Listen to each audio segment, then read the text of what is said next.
जय हिंद दोस्तों।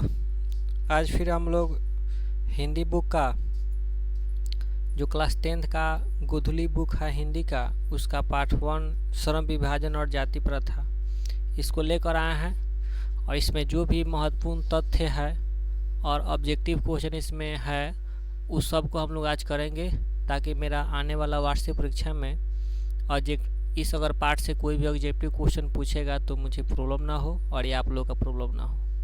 चलिए, वीडियो को स्टार्ट करने से पहले हम हमेशा एक शुभ विचार के साथ आते हैं, और वही शुभ विचार है अब एग्ज़ाम के समय आया हुआ है। बहुत लड़का सब अपने बात विचार करता हुआ कि हम बहुत पढ़ाई करते हैं, बहुत पढ़ाई करते हैं, टेस्ट में नंबर खूब आता है, वो हम भी जानते हैं, है ना। तो इसीलिए आप समझिए, अच्छे रिजल्ट लाने के लिए बातों से नहीं रातों से लड़ना पड़ता है। अगर आपको अच्छा रिजल्ट लाना है तो अपने बकवास करने से कुछ नहीं होगा। आपको समझिए कि जो रात है उससे लड़ना पड़ेगा, रात को जा कर के पढ़ाई करना पड़ेगा, तब जाके आपका अच्छा रिजल्ट आएगा। चलिए हम लोग पाठ को स्टार्ट करते हैं। मेरा पाठ है आपका जो गोधुली बुक है उसका पहला पाठ है, जिसका नाम है श्रम विभाजन और जाति प्रथा। श्रम विभाजन जाति प्रथा। इस पाठ से जो महत्वपूर्ण ऑब्जेक्टिव क्वेश्चन है उसको तो हम दिखेबे करेंगे और आपको बतेबे करेंगे। इसके साथ में इस पाठ में जो भी आपका महत्वपूर्ण तथ्य है उसको समझते हैं। ये महत्वपूर्ण तथ्य को समझने से यह फ़ायदा हुआ कि अगर इससे संबंधित जो भी आपका ऑब्जेक्टिव क्वेश्चन आएगा तो छूटेगा नहीं। चलिए, यहाँ महत्वपूर्ण तथ्य में 1 नंबर कह रहा है कि प्रस्तुत पाठ भीमराव अंबेडकर द्वारा दिया गया विख्यात भाषण एनिहिलेशन ऑफ कास्ट से लिया गया है। मतलब ये जो श्रम विभाजन और जाति प्रथा किससे लिया गया है? एनिहिलेशन ऑफ कास्ट, है ना, एनिहिलेशन ऑफ कास्ट इससे लिया गया है, ठीक ना।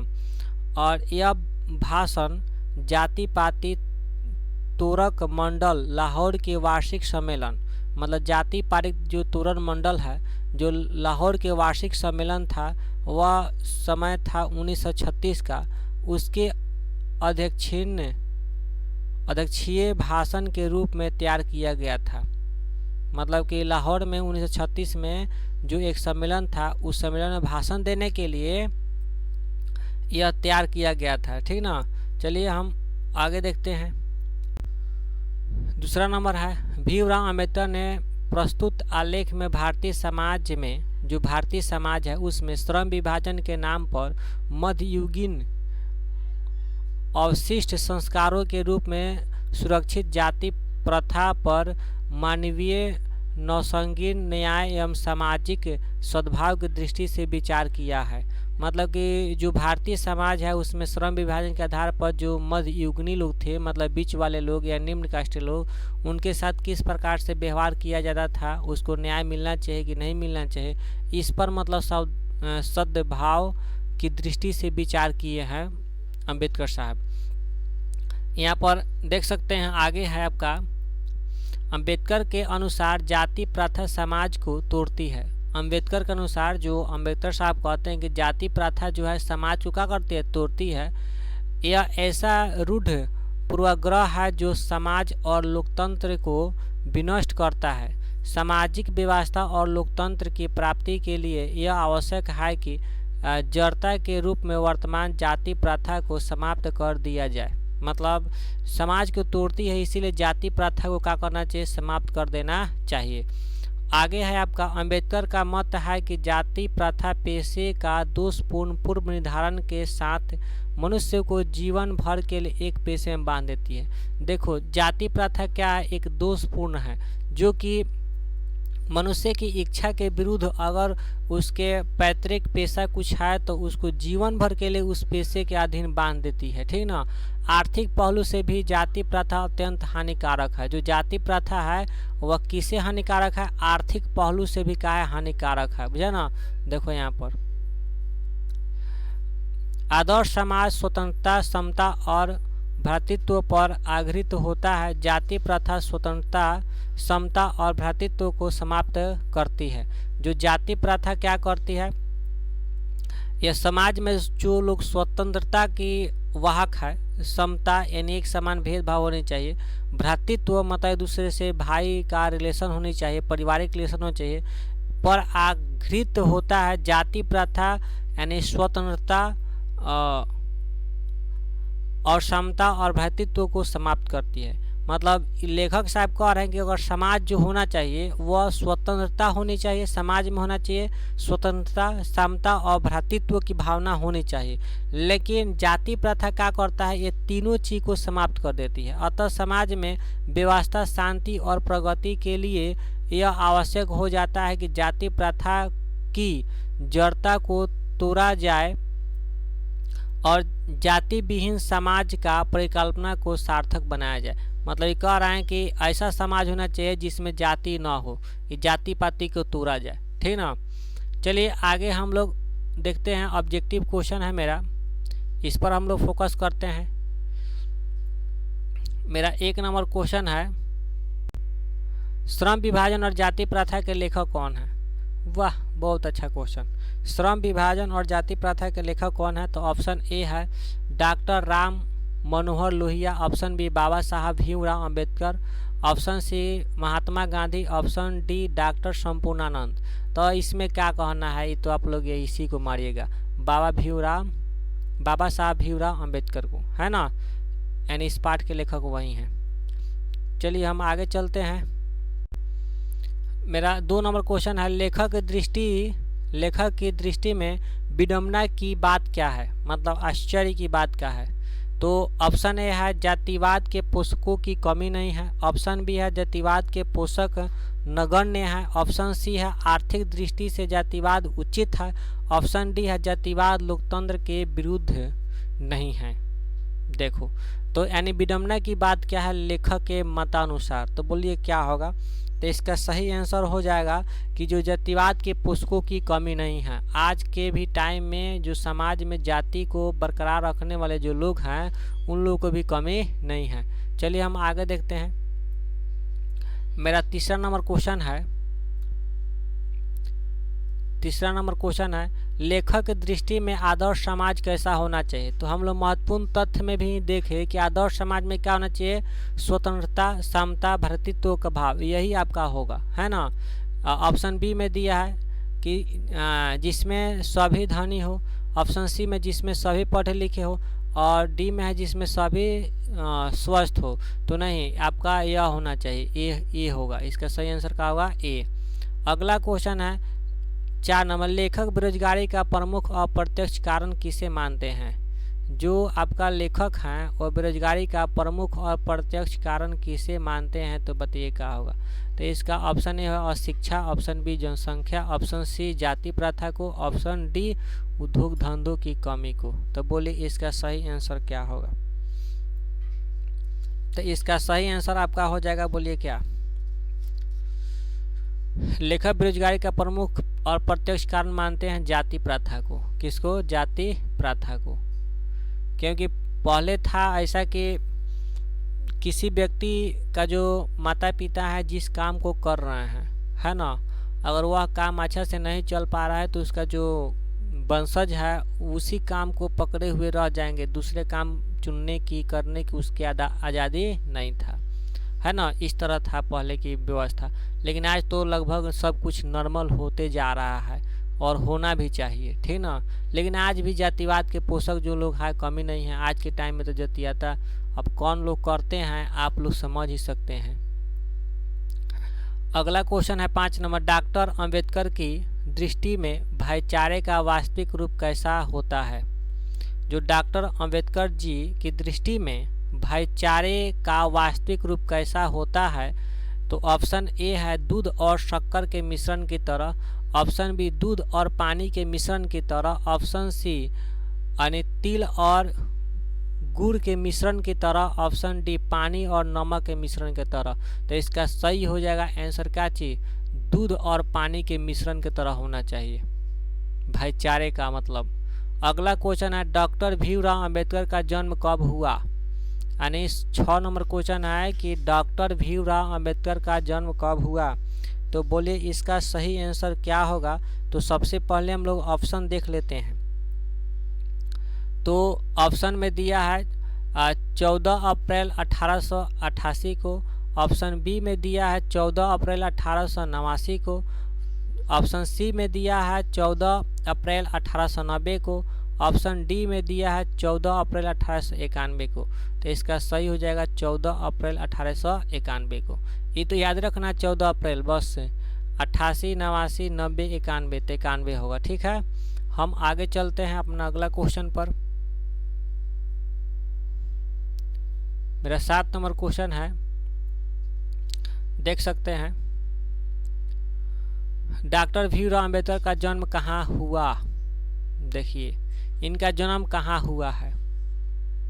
तो option A Mhow Madhya Pradesh, option B Gorakhpur Uttar Pradesh, option C Dumraon Bihar, option D Dankuni Paschim Bangal. बताइए क्या होगा इसका सही आंसर। तो इसका सही आंसर होगा महू मध्य प्रदेश, महू मध्य प्रदेश। आगे, डॉक्टर अंबेडकर ने किस पत्रिका का संपादन किए? जो डॉक्टर अंबेडकर साहब हैं वह किस पत्रिका का संपादन किए हैं? तो ऑप्शन ए है उज्जवल भारत, ऑप्शन बी है उड़ता भारत, ऑप्शन सी बहिष्कृत भारत, ऑप्शन डी पुरस्कृत भारत। तो बोले इसका सही ऑप्शन क्या होगा? तो इसका सही आंसर हो जाएगा आपका बहिष्कृत भारत, यानी सी। क्या होगा? सी। अगला क्वेश्चन है 9 नंबर, भारतीय संविधान के निर्माता के रूप में हम किन्हें जानते हैं? देखिए भारत का जो संविधान है, जो विश्व का प्रथम लिखित इतना मोटा संविधान जो आपका भारत के संविधान है, इस संविधान को किसने लिखे, है ना, किनके देख रेख में लिखा गया? तो ऑप्शन ए है Mahatma Gandhi, option B Bhimrao Ambedkar, option C Pandit Jawaharlal Nehru, option C D है सुभाष चंद्र बोस। तो इसका सही आंसर हो जाएगा भीमराव अंबेडकर। ठीक ना। अगला क्वेश्चन मेरा है 10 नंबर, डॉक्टर अंबेडकर का वर्णमय हिंदी के कितने खंडों में प्रकाशित हो चुकी है? डॉक्टर अंबेडकर का वर्णमय हिंदी के कितने खंडों में प्रकाशित हो चुकी है? तो ऑप्शन ए है 15 खंडों में, ऑप्शन बी 17 खंडों में, ऑप्शन सी 19 खंडों में, ऑप्शन डी 21 खंडों में। तो बोलिए इसका सही आंसर क्या होगा? तो इसका सही आंसर आपका हो जाएगा 21 खंडों में। कितने खंडों में? 21 खंडों में। अगला क्वेश्चन है आधुनिक सभ्य समाज कार्यकुशलता के लिए किसे आवश्यक मानता है? जो आधुनिक सभ्य समाज है वो कार्यकुशलता के लिए क्या मानता है? जो अभी की समाज है वह काम अच्छा से हो पाए उसके लिए क्या मानता है? ठीक ना। तो ऑप्शन ए है श्रम विभाजन, ऑप्शन बी है धन विभाजन, ऑप्शन सी जन विभाजन, ऑप्शन डी जाति विभाजन। तो बोलिए क्या होगा? तो इसका सही आंसर हो जाएगा आपका यानी श्रम विभाजन, यानी कामों का बंटना, कामों का बंटना। ठीक ना, श्रम विभाजन यानी आधुनिक समाज जो है श्रम विभाजन को मानता है कि कार्यकुशलता के लिए। आगे हम लोग चलते हैं। अगला नंबर मेरा क्वेश्चन है 12 नंबर, है ना। 12 number question, doctor Bhimrao Ambedkar के पिता का क्या नाम था? जो डॉक्टर भीमराव अंबेडकर जी हैं इनके पिता का क्या नाम था? तो ऑप्शन ए है रामदेव सकपाल, ऑप्शन बी है Ramji Sakpal, option C Ramkishun Sakpal, option D Radhe Ram Sakpal. तो बोलिए क्या होगा इसका सही आंसर? तो इसका सही आंसर होगा आपका रामजी सकपाल, यही उनके पिताजी के नाम था, है ना। अगला क्वेश्चन है 13 नंबर, डॉक्टर भीमराव अंबेडकर की माता का क्या नाम था? इनकी माता जी का क्या नाम था? तो ऑप्शन ए है Rani Bai, option B Kunti Bai, option C Sheela Bai, option D Bhima Bai. बोलिए इसका सही आंसर क्या होगा? तो इसका सही आंसर हो जाएगा डी यानी भीमा बाई। भीमराव अंबेडकर जी का माता का नाम भीमा बाई, है ना। अगला क्वेश्चन आपका है, डॉक्टर अंबेडकर ने पीएचडी की उपाधि कब धारण की? डॉक्टर अंबेडकर ने पीएचडी की उपाधि कब धारण की? तो ऑप्शन ए है 1920 में, ऑप्शन बी है 1918 में, ऑप्शन सी है 1916 में, ऑप्शन डी है 1924 में। तो बोलिए इसका सही आंसर क्या होगा? तो इसका सही आंसर आपका हो जाएगा 1916 ईस्वी में। क्या होगा? 1916 में। अगला क्वेश्चन है the caste in India, the caste in India where mechanism किन की रचना है? मतलब यह एक पुस्तक है, इस पुस्तक का रचना किसने किए हैं? तो ऑप्शन ए है भीमराव अंबेडकर, ऑप्शन बी है Ram Manohar Lohia, option C Mahatma Gandhi, option D Sukhdev. तो बोलिए इसका सही आंसर क्या होगा? तो इसका सही आंसर होगा ए भीमराव अंबेडकर। अगला क्वेश्चन मेरा है 16 नंबर, आर्थिक पहलू से भी जाति प्रथा डैश है। हम महत्वपूर्ण तथ्य में पढ़े हैं कि आर्थिक पहलू से खतरनाक क्या है? तो जाति प्रथा। तो आर्थिक पहलू से भी जाति प्रथा क्या है? यानी हानिकारक है। खतरनाक मतलब हानिकारक। तो ऑप्शन ए है लाभदायक, की तो होबे न करेगा। ऑप्शन बी है हानिकारक, यही होगा सही, यही होगा सही। लेकिन हम सब ऑप्शन देखेंगे तो अनुकूल, अनुकूल ऑप्शन डी है, इनमें से सभी नहीं, तो आपका खाली बी सही होगा। क्या होगा? बी सही होगा। अगला क्वेश्चन 17 नंबर है क्वेश्चन, डैश पेशे का दोषपूर्ण पूर्व निर्धारण करती है। डैश पेशे का दोषपूर्ण पूर्व निर्धारण करती है। यानी ऑप्शन ए श्रम विभाजन, जाति प्रथा, ऑप्शन सी प्रत्यक्ष, ऑप्शन डी लोकतंत्र। तो बोलिए इसका सही आंसर क्या होगा? तो इसका सही आंसर आपका हो जाएगा जाति प्रथा। देखो जाति प्रथा एक हानिकारक प्रथा है, क्योंकि अगर कोई व्यक्ति है ना, कोई व्यक्ति है अगर वो किसी काम से, जैसे धोबी है, तो धोबी अगर हैं तो वह किसी काम से समझिए कि उनका माता पिता कपड़ा धोने के काम करते हैं, है ना, तो उनका जो वंशज होगा ना, उनको भी कपड़ा ही धोना है, क्योंकि जन्म से पूर्व ही निर्धारण करता है जाति के आधार पर यानी काम, इसीलिए खराब है। और कोई दूसरे कास्ट के व्यक्ति हैं जैसे तेली है, तो अगर माता पिता उसके जो है एक बिजनेस के रूप में तेल बेचते हैं, तो उनका अगर जो भी संतति होगा, जो भी बाल बच्चा होगा, वह तेल ही बेचेगा। जाति प्रथा में इस तरह श्रम विभाजन को बांटा गया है ना, तो ये दोषपूर्ण है, इसीलिए इसका सही आंसर होगा जाति प्रथा। ये बहुत हानिकारक प्रथा है। चलिए आगे हम चलते हैं 18 नंबर क्वेश्चन पर। जाति प्रथा भारत में बेरोजगारी का एक डैश कारण बनी हुई है। और देखो क्या बात है, यानी जाति प्रथा भारत में बेरोजगारी का एक डैश कारण बनी हुई है। तो ऑप्शन ए है प्रत्यक्ष, ऑप्शन बी है प्रमुख, ऑप्शन सी है ए और बी दोनों, ऑप्शन डी इनमें से कोई नहीं। तो ऑप्शन बताइए क्या होगा सही? तब प्रत्यक्ष। देखिए अगर कोई व्यक्ति है, यहाँ पर समझाते हैं आपको, बहुत अच्छा समझिए। जाति प्रथा भारत में बेरोजगारी का एक डैश कारण बनी हुई है, तो कैसे यहाँ पर प्रत्यक्ष प्रमुख यानी दोनों सही होगा, यानी इसका सही आंसर सी है। अब बताइए कैसे दोनों होगा? जैसे मान लीजिए कि कोई व्यक्ति है ना, वह किसी कास्ट से बिलोंग करता है, जैसे तेली है, तो तेली का मान लीजिए कि 5 गो पुत्र हैं, तो उनके पिताजी अगर तेल बेचने का काम करते हैं, तो उनका बेटा भी क्या करेंगे? 5 तेल ही बेचने के काम करेंगे, ठीक ना। तो बताइए एक पिताजी जितना क्षेत्र है उतना दूर में तेल बेच पाते हैं, तो क्या 5 गो जो पुत्र हैं उतना ही दूर में अगर तेल बेचेगा तो समझिए कि उसका भरण पोषण चल पाएगा? नहीं चल पाएगा। जब एक काम में 5 आदमी लगेगा तो उसको बेनिफिट कम होगा, तो उसमें से 1-2 लोग क्या होंगे? बेरोजगारी में हो जाएंगे, है कि नहीं। तो यहाँ पर प्रत्यक्ष रूप में दिखाई दे रहा है, आप प्रमुख रूप में भी आपका है, ठीक ना। तो जाति प्रथा जो है भारत में बेरोजगारी का प्रमुख है। अगर यही वो लड़का को आज़ादी रहेगा कि हाँ कि आप किसी भी काम को कर करके अपना भरण पोषण कर सकते हैं, तो व्यक्ति किसी भी काम को करके भरण पोषण कर सकता है कि नहीं। तो इसीलिए यहाँ पर ऑप्शन ए और बी दोनों सही है, इसीलिए इसका ऑप्शन सी सही होगा, ए और बी दोनों, ठीक है।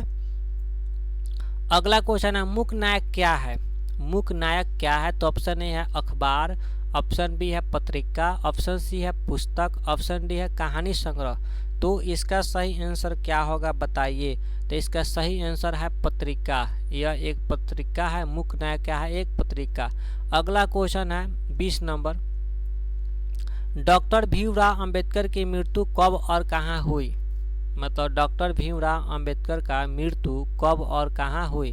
तो ऑप्शन ए है 1956 में जो दिल्ली, ऑप्शन बी है 1957 में Madhya Pradesh, option C 1958 Banarasi, option D 1959 Bihar. तो बोलिए इसका सही आंसर क्या होगा। तो इसका सही आंसर होगा 1956 एंड दिल्ली में। कहाँ हुआ, दिल्ली में। चलिए इस तरह से वीडियो कंप्लीट हुआ। वीडियो देखने के लिए धन्यवाद। फिर हम लोग मिलेंगे अगले वीडियो में, तब तक के लिए धन्यवाद।